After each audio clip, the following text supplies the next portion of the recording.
inilah yang mendasari kita perlu melakukan pemodelan Fasies. Jadi yang pertama kali kita harus melakukan model Fasies agar kita itu bisa membatasi bahwa reservoir properti yang kita lihat di well itu tidak tersebar ke whole field. Whole field itu maksudnya yang ada di segi 4 ini. Jadi ini mungkin harus didistribusikan hanya pada yang di dalam kontur atau di dalam fasies atau fasies yang ada di dalam kontur. Artinya apa? Artinya bahwa dia itu nanti distribusi propertinya ini hanya kalau kita pakai ekstrapolasi biasa, yang angka 0 ini propertinya nanti kan katakanlah ini kan 0 thickness-nya ya, thickness si reservoir.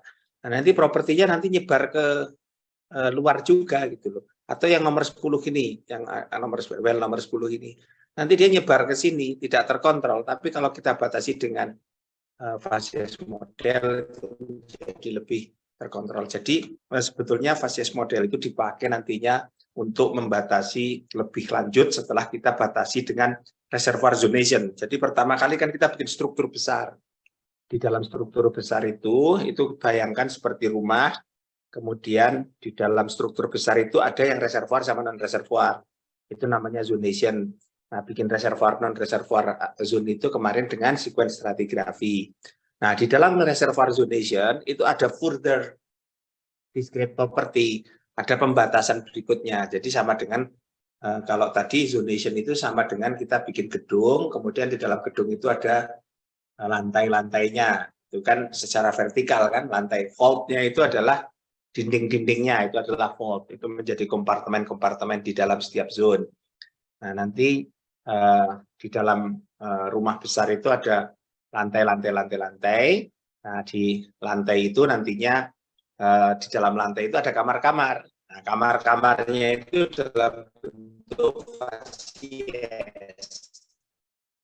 Namanya fasies. Jadi ini jadi yang di dalam ini menjadi fasies. Ini kebetulan ini ada 2 fasies, yang di luar ini menjadi fasies non-channel atau kita sebut sebagai shield. Oke, jadi ini adalah workflow di modeling, yaitu mulai dari structural modeling, kita sudah cerita structural modeling. Nah, property modeling itu termasuk di dalamnya adalah membuat model fasies. Ya. Sekarang kita akan bikin namanya property modeling, yaitu dengan fasies model, membuat fasies model. Di dalam structural modeling termasuk di dalamnya adalah kita bisa tahu adanya korelasi itu ada di structural modeling. Nah, property modeling itu dipakai untuk membuat fasies model, nanti baru volumetric dan seterusnya. Ya, jadi property modeling itu kita perlu data preparation and QC. Nah, yang pertama adalah fasies model. Apa sih yang data yang harus kita prepare ketika kita bikin fasies model itu apa gitu. Setelah itu kita lakukan lookup scaling, data analisis, nanti satu demi satu kita bahas sampai ke petrophysical model sampai ke model validation.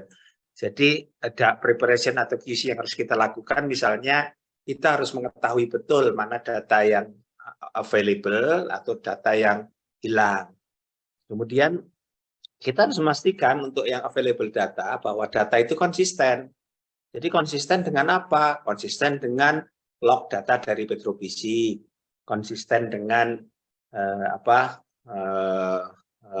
data dari petrovisi itu misalnya kita menginterpretasi coal, ya di situ harus menunjukkan resistivity-nya spiking. Atau misalnya kita melihat bahwa datanya itu coarsening upward, tapi kita menginterpretasi sebagai channel. Jangan-jangan itu dulu ketika saya bikin loggingnya itu shifting entah lebih naik atau lebih bawah. Kemudian core interpretation itu harus itu yang barusan saya terangkan bahwa itu mungkin adalah shifting. Misalnya ada karbonat streak, kok resistivity-nya kok tidak spiky gitu. Nah, itu juga harus kita suspek bahwa kemungkinan adalah shifting. Dan yang sering sekali shifting adalah routine core analysis. Jadi routine core analysis itu core yang diambil di plug, core plug yang diambil di core, plug yang diambil di core itu kadang-kala ketika kita plot di log signature itu biasanya tidak pas karena mungkin labeling core-nya itu dulu kedalamannya mungkin shifting 1 atau 2 meter, bahkan mungkin sampai beberapa meter feet, terutama kalau ada core yang kita ambil itu non-recoverable. Jadi artinya ketika kita ambil core-nya itu lepas, nggak bisa keluar. Nah, core yang di bawahnya itu kecenderungannya kita pasti akan salah melabeli. Nah, itu dilakukan shifting-nya itu dengan gamma ray core, gamma ray logging pada core, nanti dilakukan di ini, atau kita melihat shifting dari propertinya. Kemudian setelah itu kita harus melakukan log core, apa ya, bukan calibration sebetulnya. Calibration itu kayak bahasanya kalau log core apa ya, log core fitting. Nah ini, bentar, saya rubah sekalian soalnya nanti sering lupa saya. Fitting.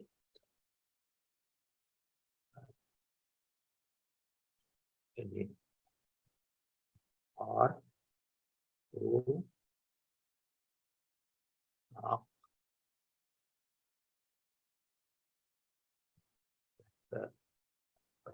fitting.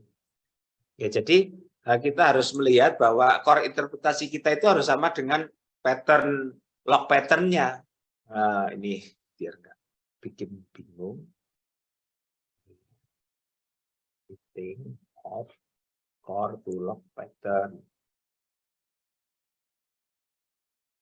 Jadi antara core sama log pattern dengan core itu harus memiliki ini yang sama, apa namanya, harus memiliki signature yang sama. Jadi kalau saya cerita seperti tadi saya sampaikan contohnya, ketika saya bicara bahwa itu adalah dataset yang menunjukkan bahwa itu memang misalnya channel, ya log patternnya juga harus menunjukkan bahwa itu pattern channel, misalnya harus blocky atau finding upward. Kalau kita interpretasi tiba-tiba tiba-tiba kita menginterpretasikan sebagai channel, tapi kita melihat overall rock signature-nya itu adalah worsening upward, kita harus suspek ada kemungkinan bahwa kita interpretasi fasiesnya salah, atau core yang kita ambil di sana itu shifted terhadap gap, gapnya si gapnya si core interval tersebut. Kemudian kita setelah itu baru kita melakukan interpretasi discrete facies log di uncored well. Kita lihat satu-satu. Nah, jadi facies data preparation itu misalnya kita harus understanding depositional setting. Jadi kita sebenarnya bekerja di daerah seperti apa itu harus kita ketahui. Jadi itulah fungsi daripada saat sebelum kita masuk ke studi, jangan langsung masuk ke data. Kita lihat tertiary data dulu, kita lihat tulisan-tulisan yang pernah diterbitkan, kita lihat regional geologinya, kita lihat dulu regional geological settingnya, kita lihat, baru itu. Nah, kemudian karena senjatanya geologis itu adalah core data, makanya kita harus tahu bahwa core data itu biasanya limited. Dia tidak tersedia di the whole area of interest. Nah, ya, jadi dari situ kita menginterpretasikan dengan tadi fitting, bukan calibration, sorry, dengan fitting core to log. Ya. Jadi itu yang biasa dilakukan.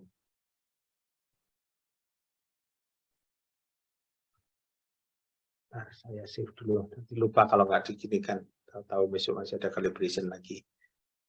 Oke, jadi kemudian karena itu biasanya hanya ada di satu well, sumur-sumur yang lain itu biasanya nggak ada core-nya. Nah, berdasarkan fitting core sama log tersebut, pattern A itu seperti ini lognya, log pattern A itu mewakili fasies apa, log pattern B mewakili fasies B, log pattern C mewakili fasies C, log pattern itu dibawa ke well-well yang lain yang belum ada core-nya, ada di sana, itu disebut sebagai prediction. Nah, jadi biasanya kita bisa menggunakan neural network. Nah, yang paling sering ya orang itu lebih percaya sama menggunakan analog. Sekarang sudah ada MRGC ya, tapi MRGC juga hampir samalah dengan neural network. Tetap harus melalui manual editing. Nah, teknik using analog itu sebenarnya dengan manual editing. Nanti saya tunjukkan di slide-slide berikutnya. Kemudian sampel di core itu biasanya kan sangat detail. Geologis itu bikin facies itu sangat detail, bahkan setiap 10 feet bisa berubah menjadi facies yang berbeda. Nah, itu mungkin harus diregroup secara vertikal. Jadi yang kita mau itu nanti bukan facies, tetapi adalah vertical facies association. Dengan gambar nanti saya tunjukkan agar kalian lebih jelas melihatnya. Oke, ini contoh data preparation dari QC.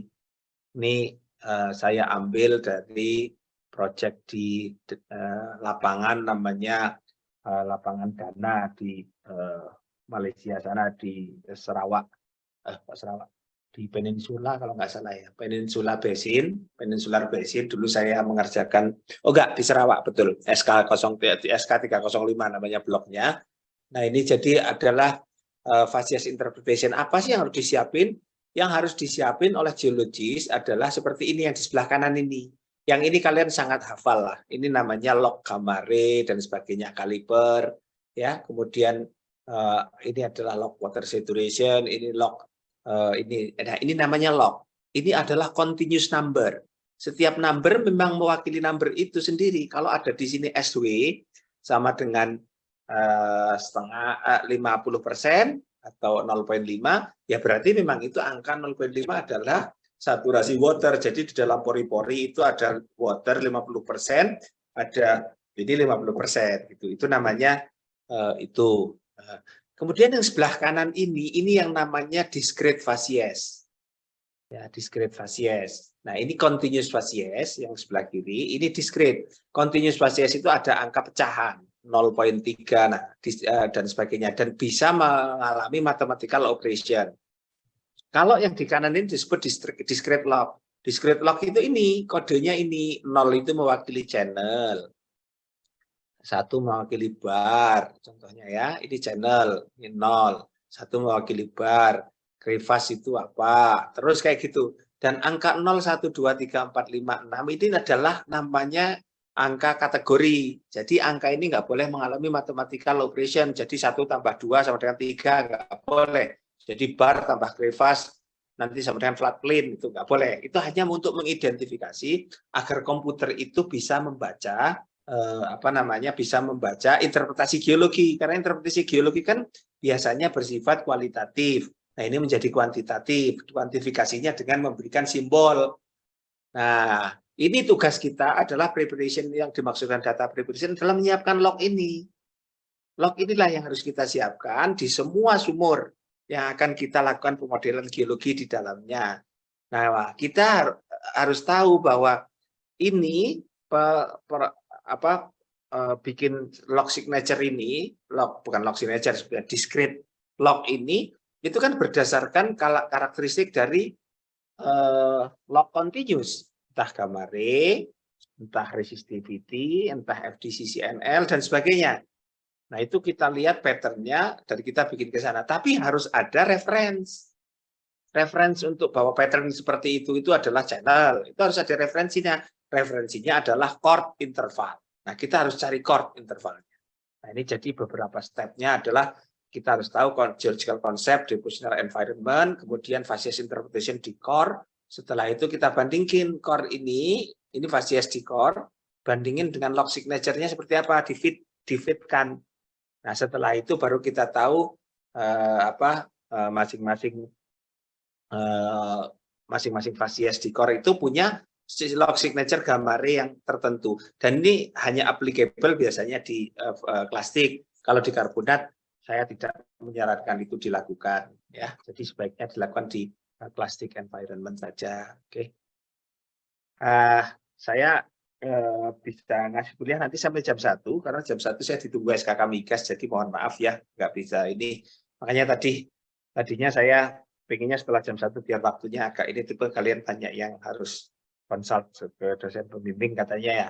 Jadi memang nggak harus inilah, nggak apa-apa sih, yang penting kita ada kuliah, kemudian kita bisa cari waktu pengganti yang lainnya lagi. Oke, jadi ini adalah example of facies data preparation ya. Jadi saya ada beberapa sumur, ini beberapa reservoir, kemudian ada beberapa sumur 1 sampai 14. Ini yang tadi saya bilang bahwa sumur yang mengalami core interval itu biasanya cuma satu sumur di main zone saja. Ini adalah yang ada core-nya. Ini yang senjata geologi kan core, ya. Nah, tapi kalau geomodeler semua harus tahu, ya. Jadi mulai dari petrofisik, reservoir, semua harus tahu. Memang kalau jadi geomodeler itu kalian harus punya strong geological background agar lebih cepat inilah, ya. Kemudian ini contoh core data interval. Jadi ini contohnya zone 1, 2, 3, 4. Ini nama reservoir, kemudian core-nya. Nah, tapi semua log ini semua well ini ada lognya. Pasti ada lognya. Kalau nggak ada lognya ya memang nggak bisa diapain, karena satu-satunya data subsurface yang paling murah saat ini eligible ya log untuk ini di well itu. Oke, ini core-nya. Yang pertama kali dilakukan adalah mempersiapkan core interpretation. Nah, ini contoh. Ini adalah core interpretation yang sebelah kiri, sebelah kanan, sorry. Nah, ini teksturnya. Kemudian ini adalah angka 1, 2, 3, 4, 5 itu adalah core section. Jadi satu kotak itu mewakili ini, satu panjang seperti ini. Jadi ini contoh channel yang diinterpretasi di core. Nah, kemudian biasanya kita punya ngeran gamma ray pada core. Jadi core ini nanti di-run gamma ray di permukaan. Nah, ini adalah respon dari gamma ray terhadap core yang ada di permukaan. Nah, ini adalah shale, ini channel. Nah, jadi setiap gamma ray ke kiri pasti dia itu menunjukkan coarse grain sedimen, sementara yang ke kanan pasti fine grain sedimen. Ya, dari sini kita bisa cuma bisa mengatakan ini adalah sand dan sebagainya. Tapi di sini kita bisa lihat cross bedding dan sebagainya. Dan itu tidak bisa di capture oleh log.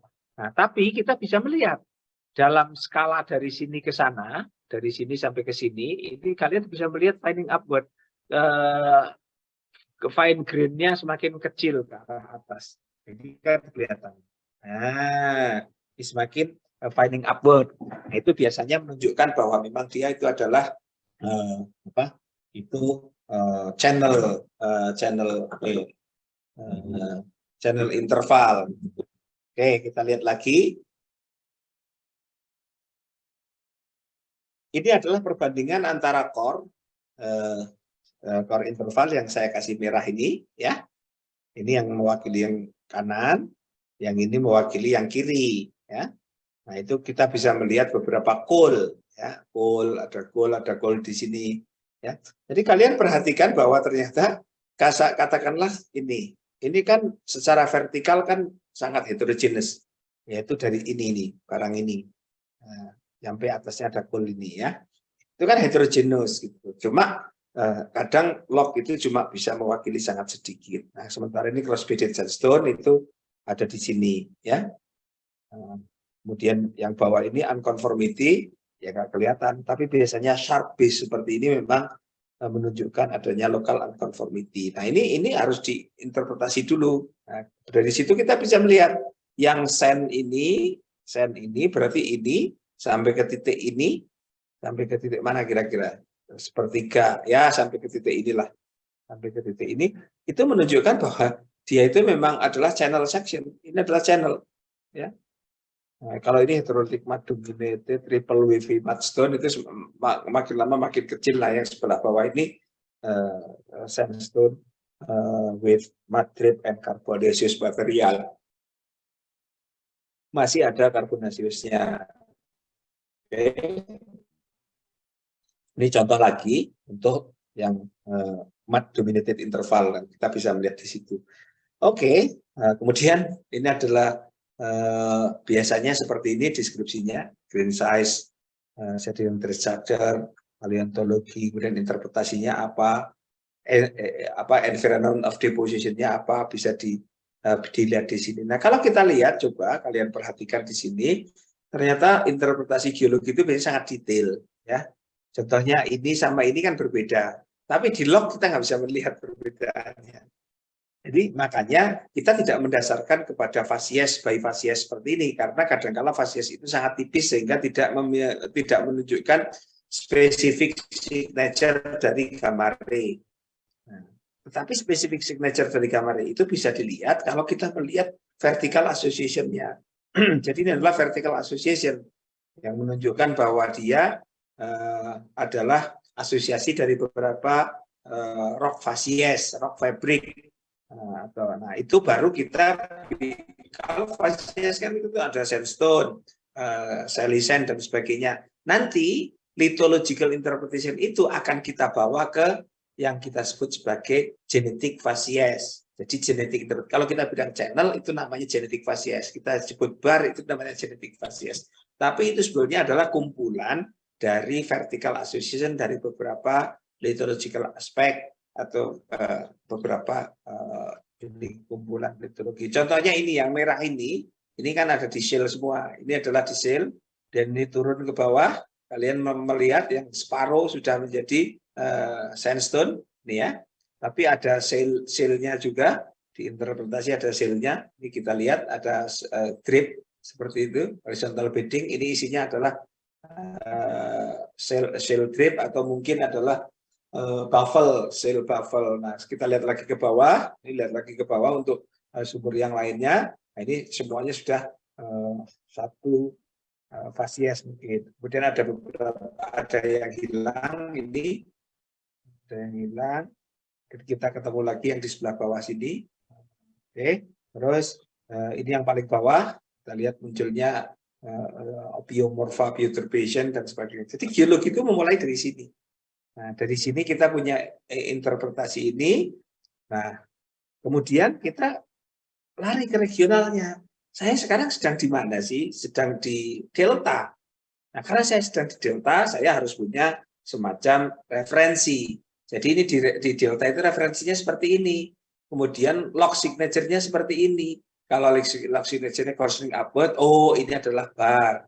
Kalau dia finding upward, multi-story distributed channel. Kalau dia mulai melambat, kemudian di atasnya ada cool atau ada karbonat strik, ini overbank. Jadi masing-masing punya respon gamma ray. Kemudian kalau channel seperti apa? Nah, ini contohnya channel. Nah, itu kita harus punya referensi. Itu yang saya maksud dengan kita harus mengetahui geological setting atau mengetahui regional geologi di daerah dimaksud agar kita bisa betul-betul tahu yang kita hadapi itu apa. Nah, kadang kalau gambarnya nggak terlalu kelihatan, kita mainlah pakai resistivity.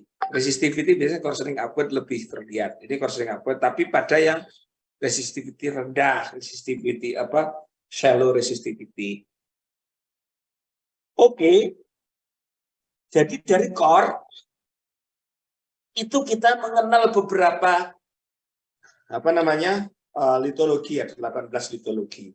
Warna yang berbeda-beda itu menunjukkan litologi yang berbeda. Jadi ada coastal marsh, ada lagoon, ada interdistributory fines, tidal sand flat, tidal mud flat, tidal creek, sama interdistributory, dan lain-lainnya. Nah, ini saya kelompokkan, kita harus kelompokkan menjadi vertical association. Satu vertical association itu isinya ini. Satu vertical association itu isinya ini. Nah, ini setelah kita kelompokkan, baru dia bisa kelompok itu memiliki signature gamma ray atau signature log yang berbeda-beda, yang spesifik, yang berbeda dengan log signature kelompok yang lain. Jadi tidak bisa kita dari satu litologi, lithologic description dari geologi yang di core langsung harus menunjukkan satu log signature. Harus sekumpulan lithological ini atau yang kita lithological interpretation atau yang kita sebut sebagai vertical association, baru kita boleh bicara seperti itu, ya. Tuh. Oke. Kemudian ini contohnya. Jadi ada 18 tadi di core itu, 17, sorry. Ada 17 bukan 18. Saya salah ngomong tadi, ini 17 ya. Oke, tak benerin sekalian.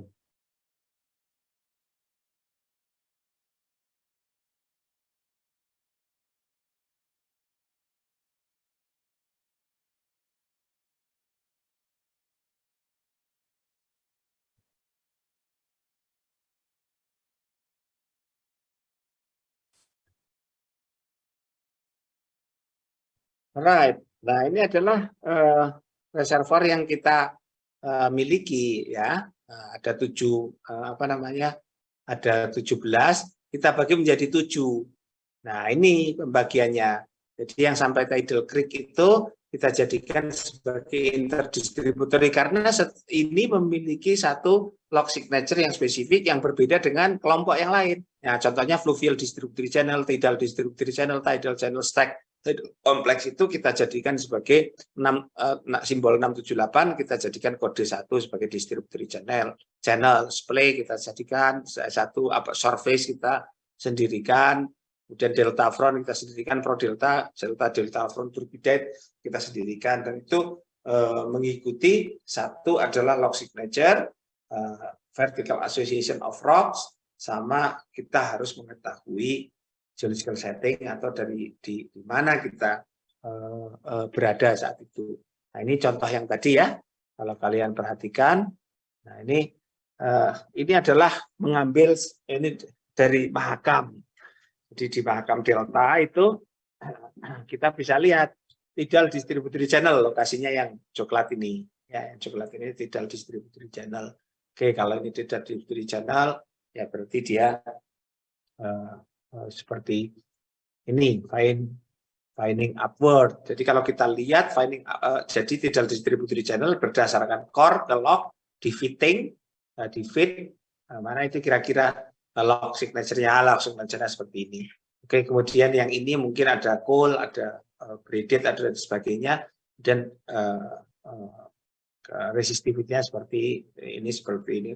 Kemudian yang surface itu coarsening upward. Kan ini berbeda, yang finding upward dan coarsening upward. Nah, ini pasti surface, ya, dari vertical facies association. Nah, kemudian yang ini adalah serrated log gamma ray, ya ini kira-kira akan ada di interfluvial, jadi yang delta plain tapi tidak dilalui oleh sungai, itu pasti akan menjadi shale, munculnya coal dan sebagainya. Ini coalnya kan kelihatan.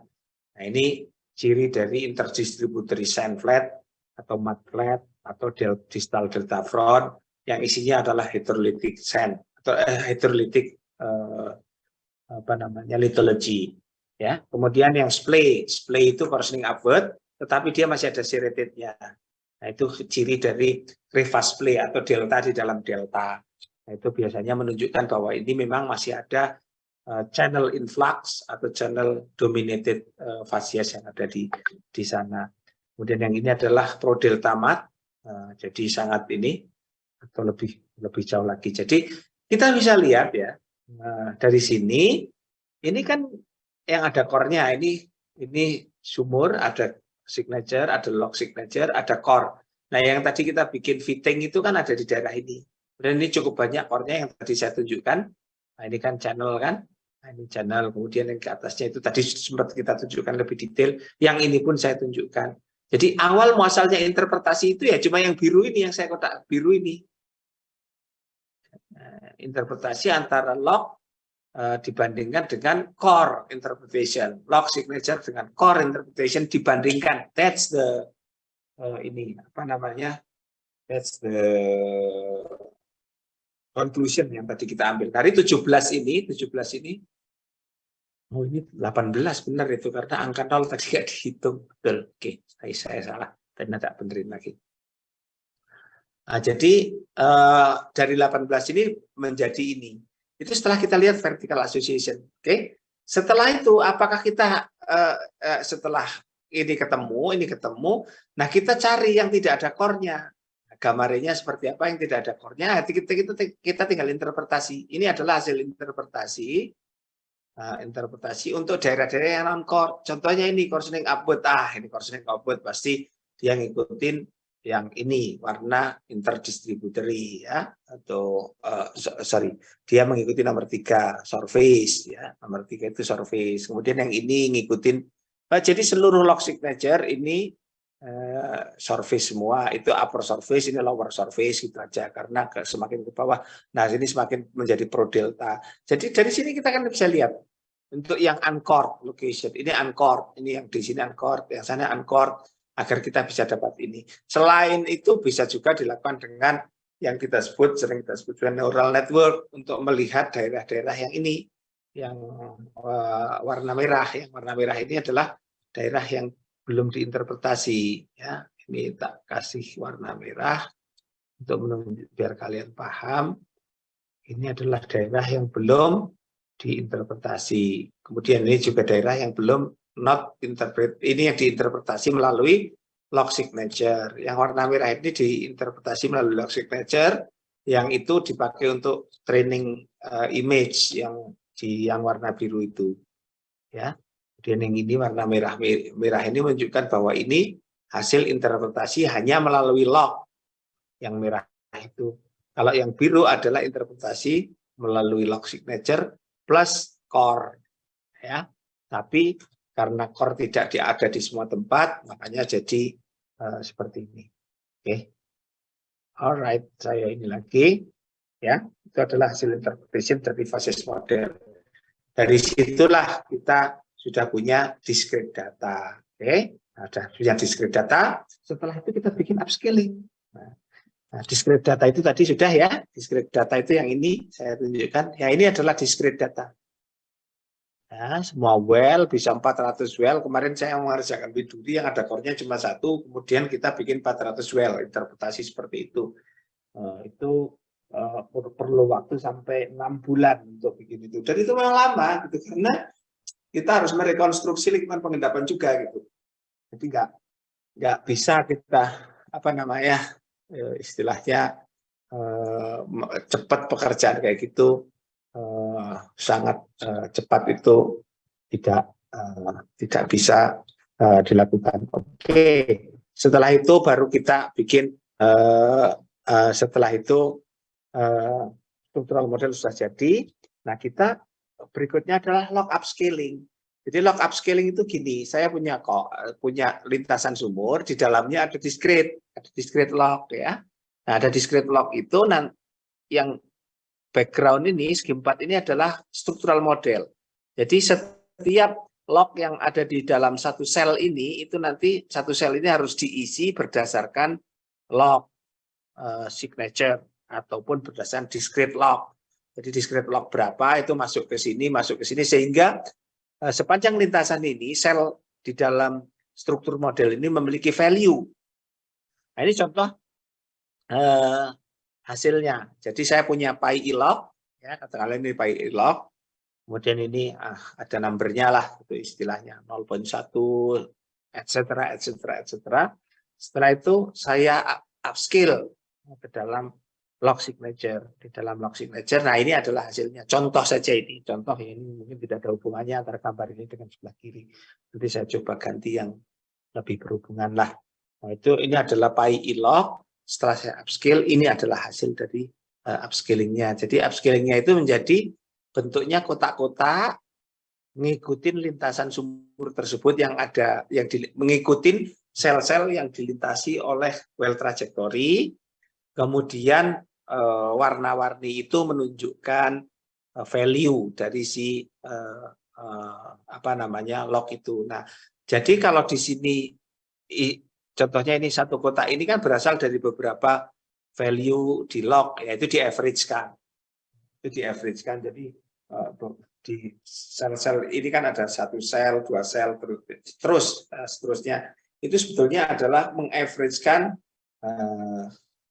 value yang dari log continuous ini, kebetulan adalah continuous log, itu di average-kan dapatnya ini di average-kan dapatnya ini, di average-kan dapatnya ini, terus seperti itu ya. Nah, jadi itu cara melakukan averaging. Jadi di averaging kemudian dibuat dia ada di dalam lintasan well. Kenapa? Nah, itulah yang akan menjadi data, itu yang akan dianalisis, dan itu akan menjadi semacam seeding atau menjadi bibit. Dari sinilah nanti saya akan menghitung, mengestimate istilahnya, estimasi pada unsample location. Sample location itu adalah sel-sel yang tidak ditembus oleh well. Nah, itu dilakukan unset location. Nah, statistik itu dilakukan pada yang merah ini maupun pada yang putih itu. Yang putih itu harus tetap tepat mengikuti statistical summary yang ada pada sel yang berwarna merah nantinya setelah di total. Itu yang saya sebut kemarin dengan data validation. Oke, itu namanya upscaling. Nah, ini contohnya upscaling, nanti bisa kalian baca, nanti pasti saya kasih materialnya. Nah, ini contoh. Nah, ini Facies log upscaling.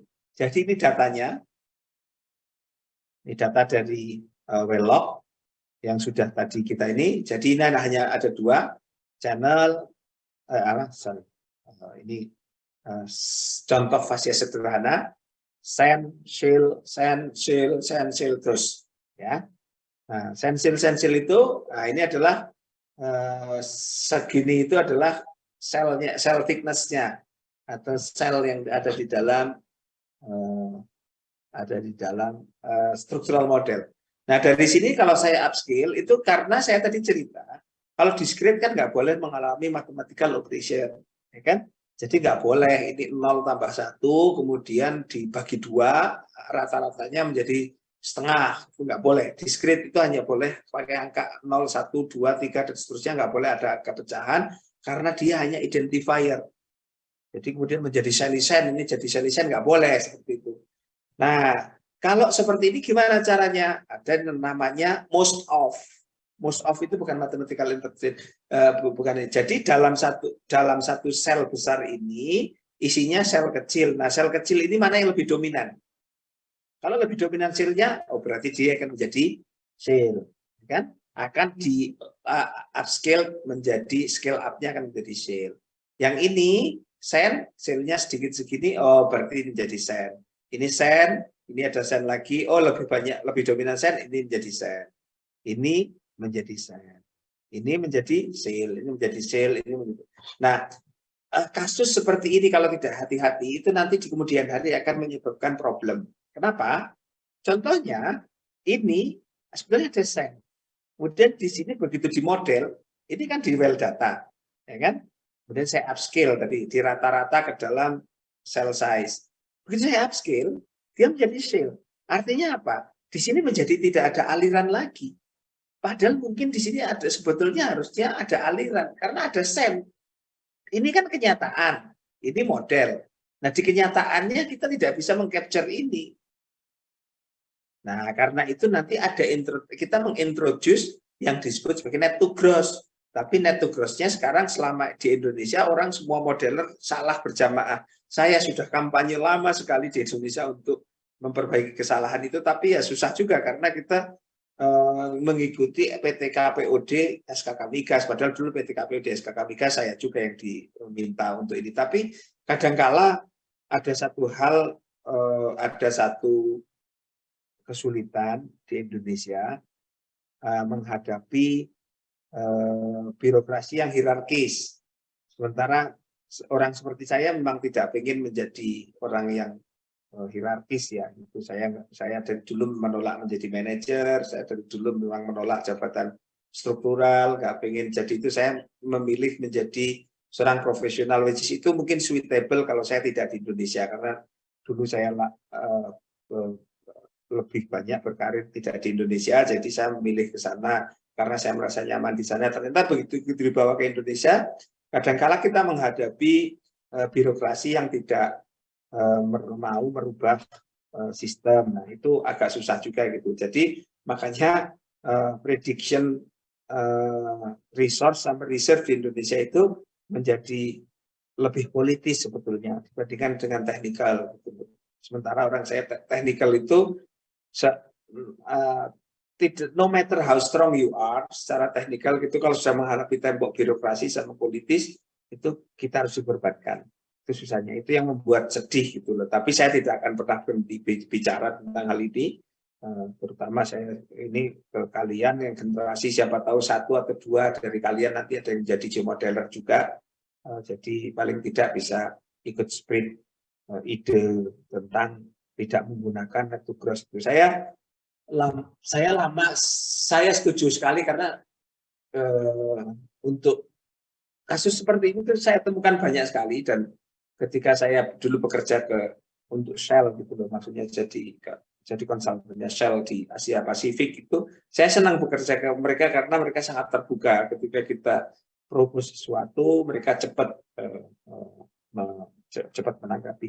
Ini mungkin detail sekali untuk profesional, saya sering ngajar untuk profesional, jadi ini mungkin tidak perlu saya sampaikan lebih jauh yang sebelah kanan ini. Tapi yang sebelah kiri kalian sudah bisa melihat impact-nya nanti ya. Impact berikutnya adalah contohnya ini. Ini kan sebenarnya ada sel. Sel kan nggak ngalir. Nah, ketika dia menjadi sel yang ini net to gross di sel ini menjadi 1. Padahal harusnya net to gross-nya nggak boleh 1.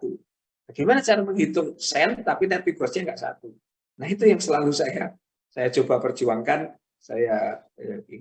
Jadi gini, di Indonesia itu secara hierarki gini, kalau saya mengerjakan proyek, si klien itu katakanlah Pertamina ya, Pertamina sebagai klien, saya mengerjakan proyeknya mereka, saya akan berdiskusi dengan mereka.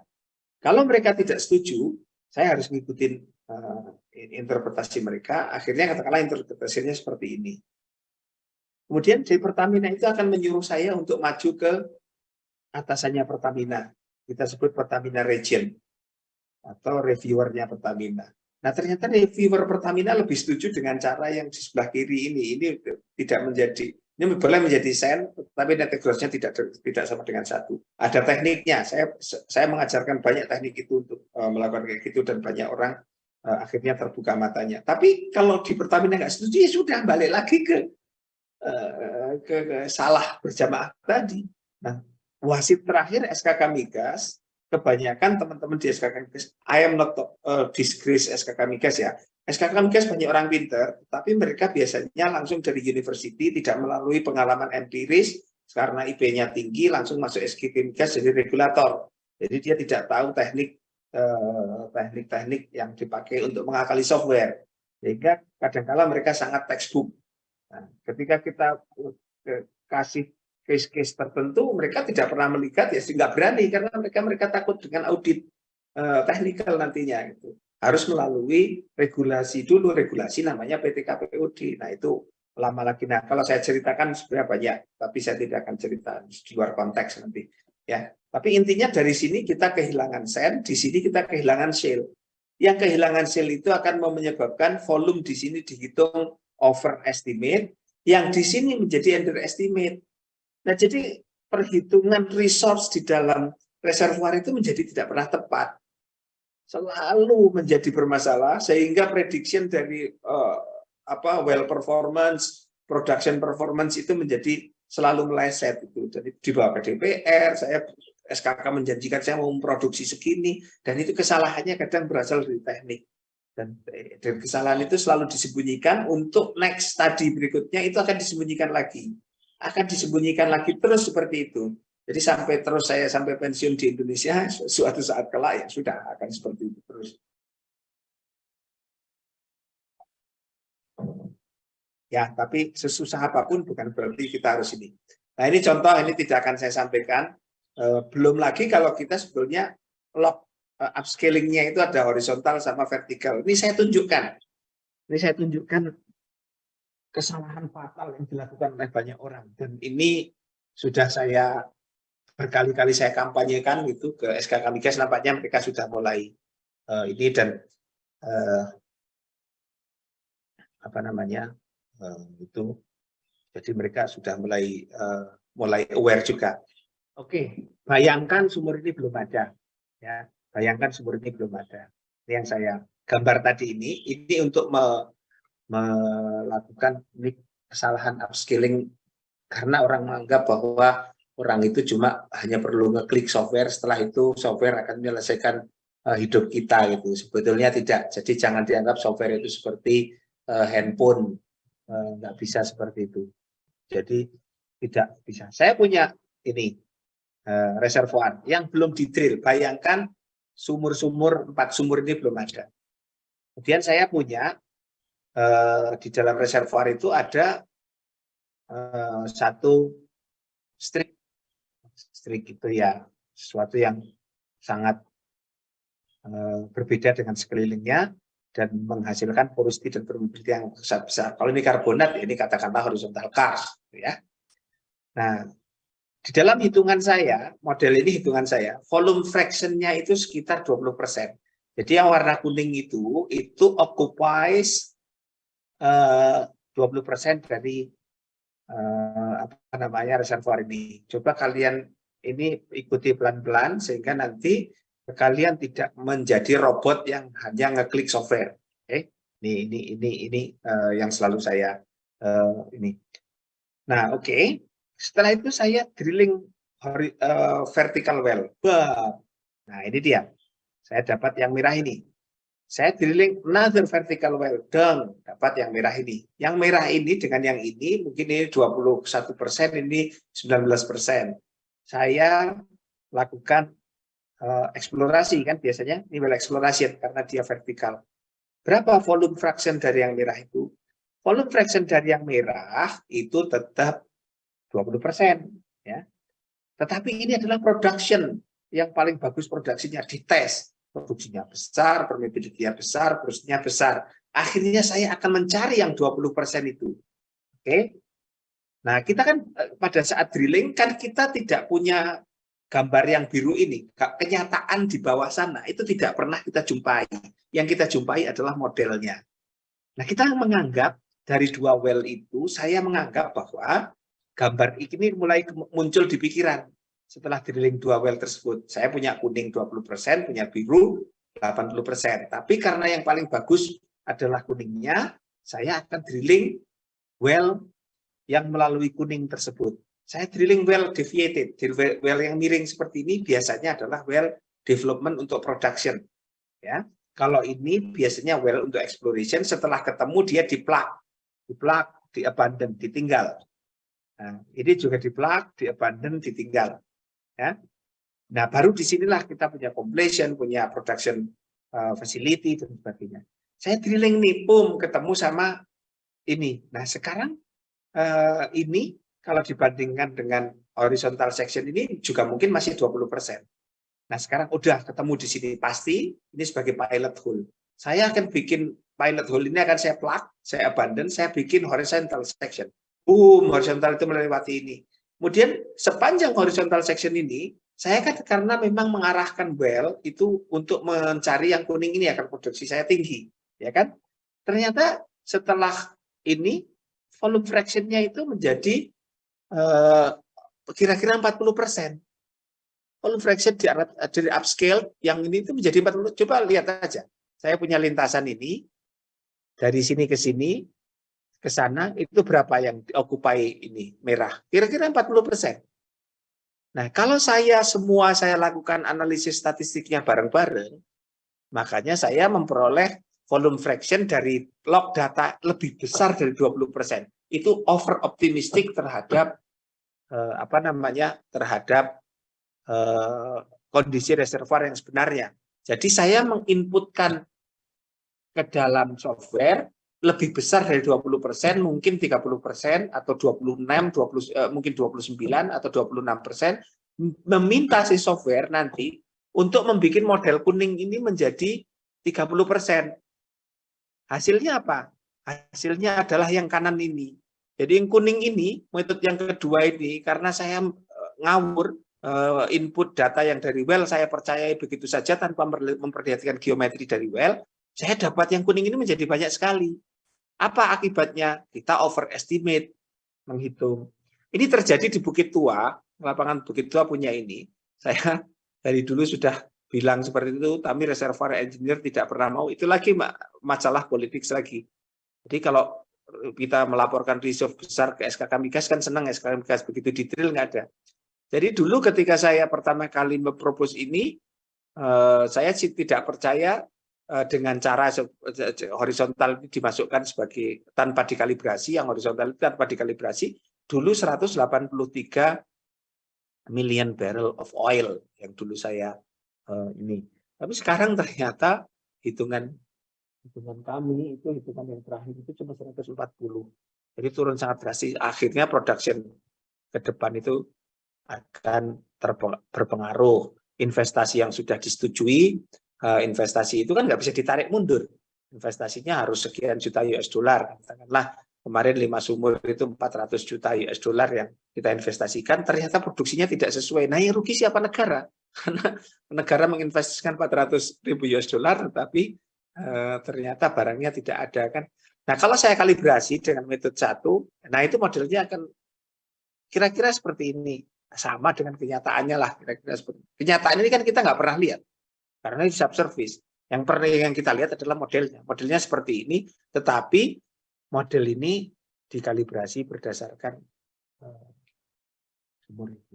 Oke, itu kira-kira kehati-hatian kita dari awal. Nah, ini contohnya, contoh yang saya kerjakan. Ini saya ambil dari Bukit Tua, selalu saya pakai untuk ngajar orang untuk defend bahwa ternyata di sini modelnya dari sumur itu 20%, 80% sampai 20%. Nah, ini FID-nya yang tahun 2019 ini di Petronas saya ambil begitu saja karena memang saya gambar ya, sudah jadi hak intelektual saya meskipun saya kerja di Petronas ya sudah. Nah, ternyata memang tidak bisa seperti itu. Jadi dari awal itu kita memang harus melihat modeling itu bukan not about software. Ini cara saya paling mudah cerita ke kalian bahwa when you are being a geomodeler itu bukan masalah software.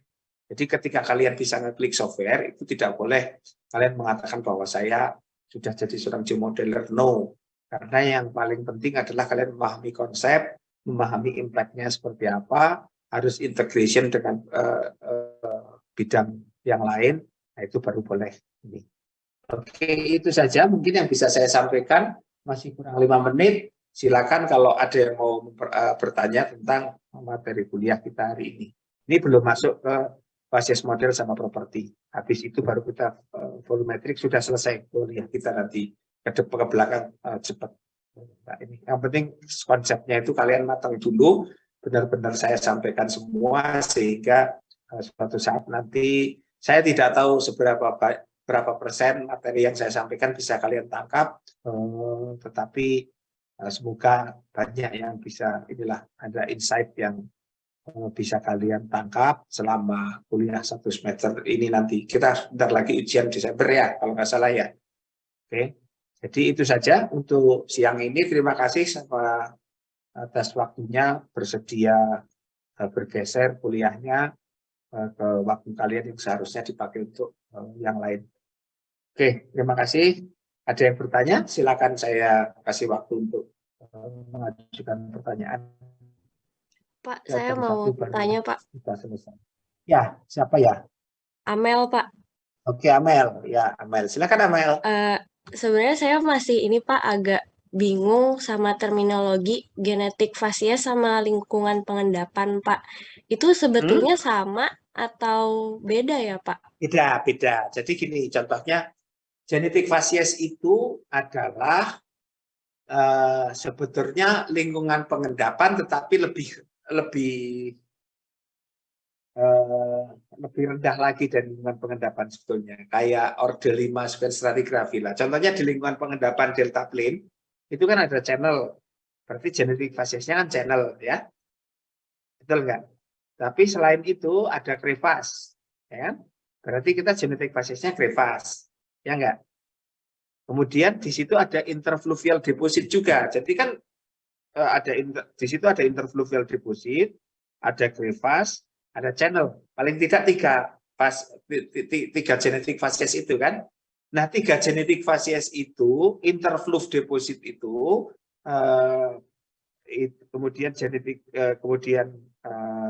crevasse, kemudian itu satu lagi apa itu namanya channel, itu distribusi channel, itu semuanya masuk ke dalam lingkungan pengendapan delta plane.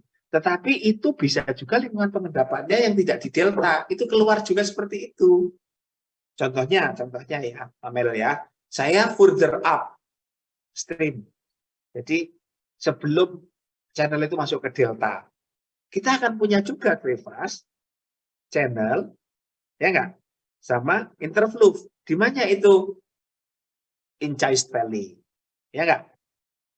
Contohnya Inchist Valley. Nah, depositional environment kita sebut dia ada di Inchist Valley atau Braided River. Tapi di situ kita bisa melihat crevas. Crevas itu bagian dari river, tetapi genetiknya berbeda. Jadi facies sebetulnya adalah facies assemblage atau vertical association of facies yang kita lebih detailkan lagi menjadi genetik facies. Jadi genetik facies itu ya lebih rendah dari depositional sub-environment. Karena depositional environment, ada sub-environment, nah baru genetik facies. Jadi sebetulnya itu skala lebih kecil dari depositional sub-environment. Cuma geologis memang kadang yang Amel ketahui sama kalian semua ketahui bahwa geologi itu memang bekerja dengan skala. Jadi begitu skalanya besar itu heterogenitinya semakin rendah, skalanya kecil heterogen ya mungkin tinggi. Jadi hampir sama sih sebetulnya, tapi dia ordernya lebih rendah lagi. Jadi genetic facies itu order yang lebih rendah dari depositional sub-environment. Nah, dari depositional sub-environment itu lebih tinggi lagi adalah environment. Jadi sama dengan kita bicara tentang parasequen set ke parasequen, setelah itu baru ke bed. Ya, seperti jadi genetic facies itu seperti bed, kemudian parasequennya itu sebagai depositional sub-environment, parasequen setnya itu sebagai depositional environment. Kira-kira seperti itu. Jadi hampir sama memang, cuma ini. Tapi kita boleh ya di dalam fluvial itu di dalam interfluve itu kita boleh bikin genetic facies namanya coal juga. Jadi memang kalau kita mau dari sisi akademik itu sebenarnya nggak boleh. Kalau memang itu ya coal nggak boleh dipisahkan. Coal harus menjadi bagian dari genetic facies tertentu, vertical association tertentu.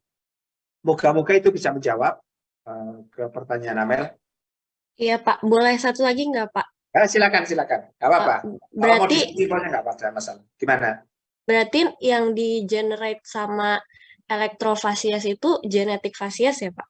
Biasanya. Yang di-generate sama genetik fasi, maksudnya vertical association itu, elektrofasies itu maksudnya pattern dari log gitu. Iya Pak. Betul, itu yang ini adalah genetik fasies. Betul sekali.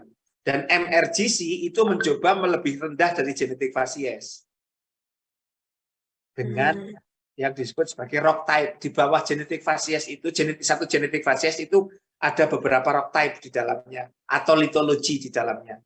Nah, itu coba dibikin oleh MRGC yang sekarang dilakukan. Tapi saya sendiri tetap MRGC itu tidak bisa dilepas begitu saja tanpa kita membuat genetik fases tersendiri dulu. Jadi kita bikin genetik fases dulu, baru MRGC. Nggak boleh langsung MRGC ini. Jadi hierarkinya itu harus dari tinggi ke rendah setiap orde. Nggak boleh melompati orde. Jadi contohnya dari parasequen set langsung ke genetik fases itu nggak boleh. Harus ke parasequen dulu. Parasequen baru genetik fases, baru ke MRGC. Jadi nggak boleh genetik facies itu dibuat dari parasequen kita langsung bikin MRGC. Itu sesuatu yang menurut saya tidak bisa dipertanggungjawabkan secara teknis. Pak, baik Pak, terima kasih. Ya, oke. Ada yang lain?